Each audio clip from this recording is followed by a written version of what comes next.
어제는 팔다리가 다 아파가지고 한 것도 없는데 보통 핸드폰에 몇 걸음을 걸었는지 이런 게 표시가 되잖아요. 한 1000 몇 걸음을 걸었더라고요. 그냥 별로 한 일도 없는데 왜 어깨가 아프고 허리가 아프고 목이 아프고 그래가지고 얘기를 했더니 어떤 분이 줄다리기해서 그렇다고. 줄다리기는 하지 말아야 된다고 그러더라고요. 어쨌든 그래서 제가 한의원에 잘 안 가는데 침 맞으러 가만히 있어도 아파가지고 목하고 어깨, 허리 이런 데가. 그래서 한의원에 가서 침을 맞았어요. 물리치료도 받고. 그랬더니 훨씬 좋아지는 거예요. 참 아주 희한하다 하는 생각이 듭니다. 얼마나 고맙습니까? 이렇게 치료받을 수 있다는 게, 의술이 있다는 것이, 또 치료하는 의사가 있다는 것이 얼마나 참 귀한 일입니까? 그런데 오늘 본문에 나면서부터 걷지 못하게 된 사람 이야기가 나오죠. 성전 미문에 앉아 있는데 베드로와 요한이 가다가 그날따라 이상하게 성령께서 감동을 하셨겠죠. 평소에도 계속 봐왔던 사람이고, 또 성전에 가면 항상 앉아 있었던 사람이고, 나중에 이제 나이가 오늘 본문에도 나오지만 40살입니다. 오랫동안 성전에서 있었던 사람인데 이상하게 그날은 그분을 치료하고 싶은 마음이 들어서 내가 은과 금은 없지만 나사렛 예수 그리스도 이름으로 일어나 걸으라 그랬더니 일어나게 되지요. 성전으로 들어가서 하나님을 찬미하게 됩니다. 제가 왜 이 사람인가, 이 시점에 이제 성령 세례받고 성령 충만받고 3,000명이나 회개하는 일이 있었잖아요. 그리고 나서 첫 번째 사도들로부터 일어난 기적사건이 처음이거든요. 이 사건이. 왜 이 사람인가 그랬더니 오늘 본문 16절에 보니까 이렇게 되어 있습니다. 이 사람들을 어떻게 할까? 그들로 말미암아 유명한 표적 나타난 것이 예루살렘에 사는 모든 사람에게 알려졌으니 우리도 부인할 수 없는지라. 이 사람은 특별한 사람이거든요. 예루살렘에 사는 모든 사람들, 그리고 성전에 명절이 되면 오는 전 세계 유대인들이 다 아는 사람입니다. 이 사람이 치료가 됐다고 하는 것은 엄청난 영향력입니다. 비록 태어나면서부터 걷지 못했지만 이 사건 하나로 5,000명이나 되는 사람이 회개하고 예수 믿게 되고 구원을 받게 됩니다. 정말 놀라운 일이죠. 평생 어렵게 살았지만 이 사건으로 인해서 하나님께 영광을 돌리고 5,000명이나 되는 사람이 구원을 받았습니다. 나중에 이 일로 인해서 하나님의 위로가 있고 소망이 있을 것이고, 또 이 땅에 사는 동안 하나님께서 이 사람을 또 사용하지 않았겠습니까? 간증자로 또 사용하지 않았겠습니까? 그래서 비록 힘들고 어려운 일을 만나긴 했지만 그 믿음으로 하나님의 은혜로 잘 극복을 하면 오히려 더 복된 일이 일어날 수 있다 하는 것도 알 수가 있습니다.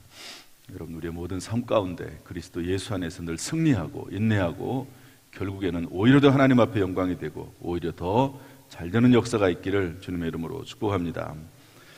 오늘은 이러한 내용 중에 특별히 19절 말씀을 좀 집중해서 같이 나누려고 합니다. 우리 19절, 20절 말씀 다 같이 읽어보죠. 19절, 20절 시작.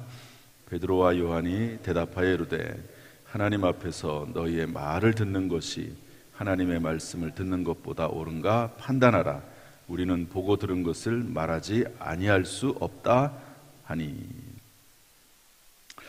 공회라는 얘기를 제가 말씀드렸습니다. 산헤드린 공회라고 해서 이스라엘이 로마의 지배를 받고 있지만 자치적으로 통치할 수 있는 기구가 있다고 말씀을 드렸죠. 그러다 보니까 이 당시에 이스라엘은 좀 복잡합니다.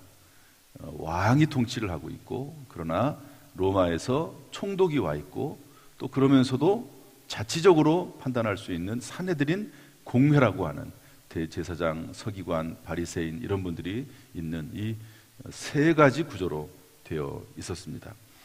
어쨌든 주로 이제 종교적인 이 판단은 이 공회에서 하는데, 사람들이 전부 다 이 제자들에게 몰려가니까, 이게 처음에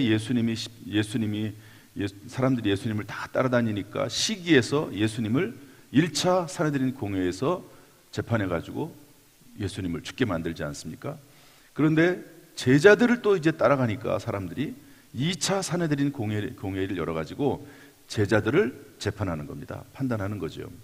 그렇지만 뭐 이미 기적은 일어났고 예루살렘 사람들에게 다 퍼졌고 소문은 뭐 어떻게 할 수가 없습니다. 부인할 수 없습니다. 더구나 나면서부터 걷지 못하게 된 사람을 치료했다고 해서 그 사람을 벌할 수는 없잖아요. 착한 일을 했는데. 표현도 그렇습니다. 9절 말씀해 보면, 그래서 그냥 경고하고 예수님의 부활을 전하지 말라고 경고하고 내보내는데요, 여기에 대해서 베드로와 요한이 대답을 합니다. 한번 너희들 판단해봐라.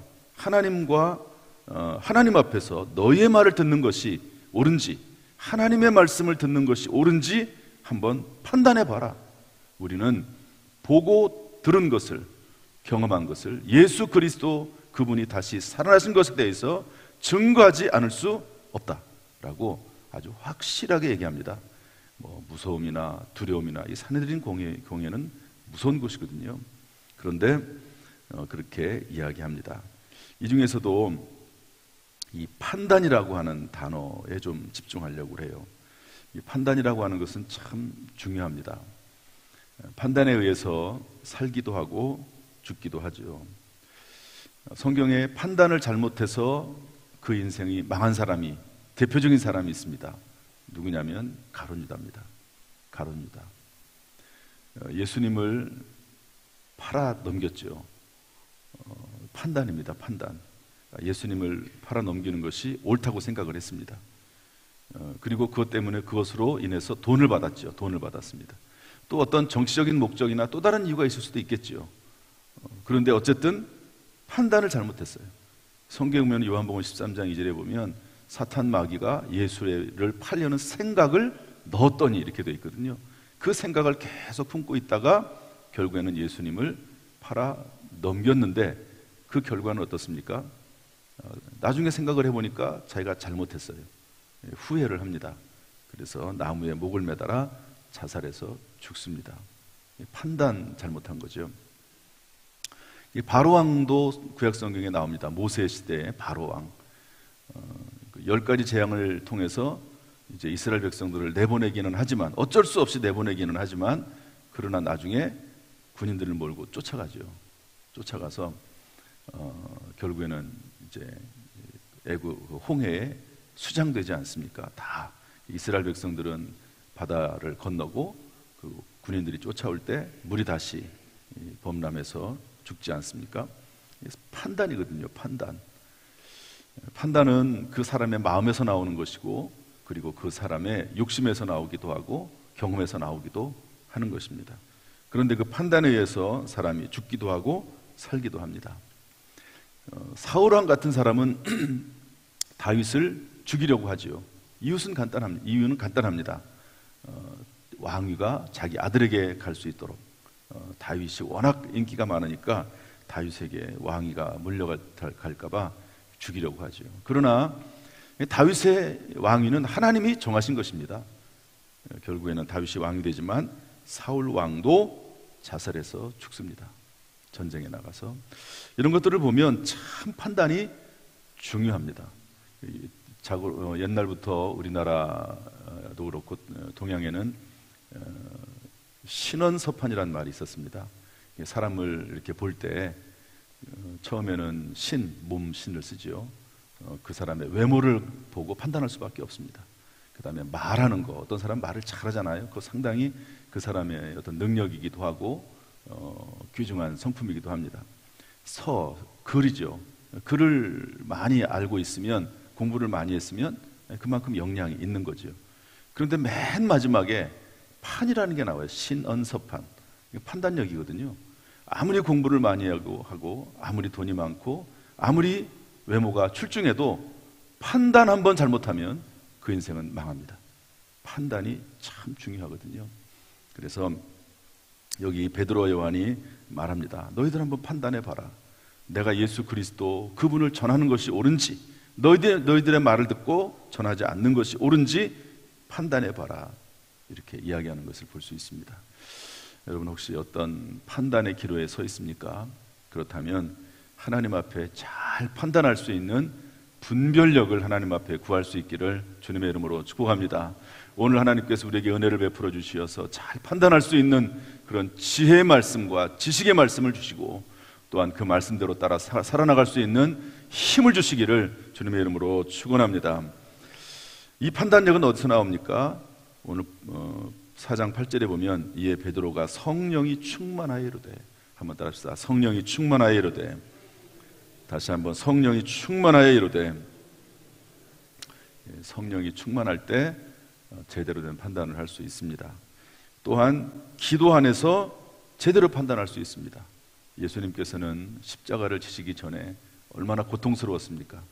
그런데 기도하면서 3번 기도하면서 하나님의 뜻을 구하죠. 분별과 판단은 기도할 때 하나님께서 우리에게 주시는 능력이기도 합니다. 기도 안에서 판단해야 되고, 또 중요한 것은 말씀 안에서 판단해야 됩니다. 말씀 안에서. 다윗이 사울 왕을 죽일 수 있는 기회가 있었지만 살려진 이유가 말씀 때문에 그렇거든요. 기름 부음 받은 하나님의 종, 왕이나 선지자나 또 제사장을 죽일 수 없다, 해할 수 없다 하는 말씀의 근거에서 요셉이 보디발 장군의 아내의 유혹에 넘어가지 않고 단호히 뿌리실 수 있었던 것은 하나님의 말씀이 금하기 때문에 그것을 그렇게 물리칠 수 있었던 거죠. 하나님의 말씀이 참 중요합니다. 평소에 말씀으로 충만한 것이 중요하지요. 또한 어떻게 우리가 제대로 판단할 수 있습니까? 은혜 안에서. 저는 참 우리가 판단이 둔해요. 정말 판단이 둔합니다. 저도 어떤 일을 할 때 기도하면서 또 말씀 안에서 하려고 많이 애를 쓰지만, 그래서 기록을 해놓고 그 기록을 붙잡고 하나님 앞에 기도하고 또 기도하지만 그래도 판단 실수할 때가 많습니다. 은혜밖에 없다는 생각을 합니다. 은혜 안에서. 여러분, 은혜 안에서 하나님의 은혜로 잘 판단할 수 있게 달라고 늘 하나님의 은혜를 구하는 저와 여러분 될 수 있기를 주님의 이름으로 축복합니다. 오늘도 예수 그리스도 안에서 우리에게 하나님 은혜를 베풀어 주시기를 주님의 이름으로 축원합니다. 오직 은혜 아니면 살 수가 없습니다. 오직 은혜로 승리하는, 오직 은혜로 살아가는 귀한 하루가 되기를 주님의 이름으로 축원합니다. 기도하겠습니다. 하나님 아버지, 오늘 주의 귀한 말씀을 들려주시니 감사합니다. 우리가 오늘도 판단하게 될 것이고 앞으로 살면서도 판단하게 될 것입니다. 우리에게 잘 판단할 수 있는 하나님 은혜를 베풀어 주옵소서. 말씀 안에 깨어있게 하시고 기도 안에 깨어있게 하시고 성령 안에서 깨어있을 수 있도록 주님 도와 주옵소서. 가정의 문제, 직장의 문제, 사업의 문제, 개인의 모든 문제들 주 안에서 잘 판단할 수 있도록 하나님 도와 주시옵소서. 실수하지 않게 하시고 실패하지 않게 하시고 혹시 잘못 판단했으면 빨리 돌이킬 수 있는 마음도 하나님 허락하여 주옵소서. 하나님 앞에 큰 영광을 돌릴 수 있는 복된 판단이 우리 모든 성도님들 가운데, 우리 교회 가운데, 또 이 나라 민족 가운데, 우리 자녀들 가운데도 있게 하여 주옵소서. 은혜 베풀어 주옵소서. 예수님의 이름으로 축복하며 기도하옵나이다. 아멘. 이제는 우리 주 예수 그리스도의 은혜와 아버지 하나님의 무한하신 사랑과 성령님의 교통하심이 오늘 주 앞에 나와 예배드리는 모든 성도들 한 사람 한 사람 머리 위에 지금부터 영원토록 순간순간마다 함께 하시기를 간절히 축원하옵나이다. 아멘.